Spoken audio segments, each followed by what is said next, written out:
Last வீடியோவோட continuation video தாங்க இது. லாஸ்ட் வீடியோவில் வந்து தண்ணி கட்டுறது வரைக்கும் பார்த்துருப்பீங்க. தண்ணி கட்டி முடிச்சதுக்கப்புறமா 3 நாள் கழித்து வந்து நம்ம ஒரு உழவு போடணுங்க. அதுக்காக உழவுக்கு ஆள் சொல்லியிருந்தோம். மாடு உழவு போடுற அந்த கலப்பை எல்லாமே எடுத்துகிட்டு வந்துட்டாங்க. இந்த மாதிரி எதுக்காக உழவு போடுறோன்னா, கரும்பு காட்டில் வந்து இது வரைக்குமே நம்ம வந்து கொஞ்சம் வேலையெல்லாம் செஞ்சுருப்போங்க. தோகை எரிச்சிருப்போம், கரும்பு காட்டுக்குள்ளே புல் பிடுங்கியிருப்போம், களை வெட்டியிருப்போம், இந்த மாதிரி நிறைய வேலை செஞ்சுருப்போம்.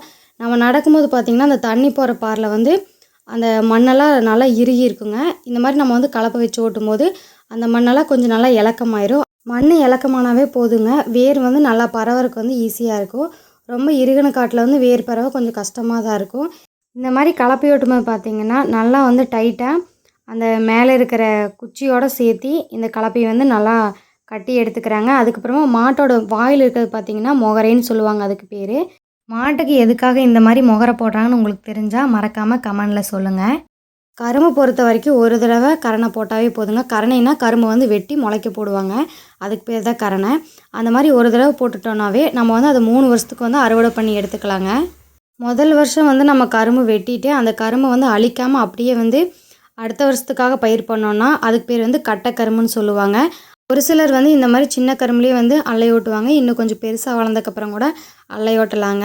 அதனால் எந்த ப்ராப்ளமும் இல்லை. நாங்கள் கொஞ்சம் ஃபஸ்ட்டே வந்து அல்லை ஓட்டி வச்சுட்டோம். மாட்டுக்கு வந்து கரும்புனா ரொம்ப பிடிக்குங்க. எங்களோட தோட்டத்துலேயே நிறைய கரும்பு வேஸ்ட்டாக இருந்ததுங்க. வெட்டி முடிச்சதுக்கப்புறமா அந்த கரும்பெல்லாம் எடுத்துகிட்டு வந்து இந்த மாதிரி மாட்டுக்கு வந்து கொடுத்துட்டோம். நம்மளோட நாட்டு மாடு வச்சு இன்னுமே நிறைய பேர் வந்து உழவு ஓட்டிகிட்டு இருப்பாங்க காட்டுக்குள்ளே. அந்த மாதிரி யாராவது இருந்தீங்கன்னா மறக்காமல் கமெண்ட் பண்ணுங்கள். இந்த வீடியோ உங்களுக்கு பிடிச்சிருந்தா சேனலை சப்ஸ்கிரைப் பண்ணிக்கோங்க. தேங்க்ஸ் ஃபார் வாட்சிங். இன்னொரு இன்ட்ரெஸ்டிங்கான வீடியோவில் பார்க்கலாங்க.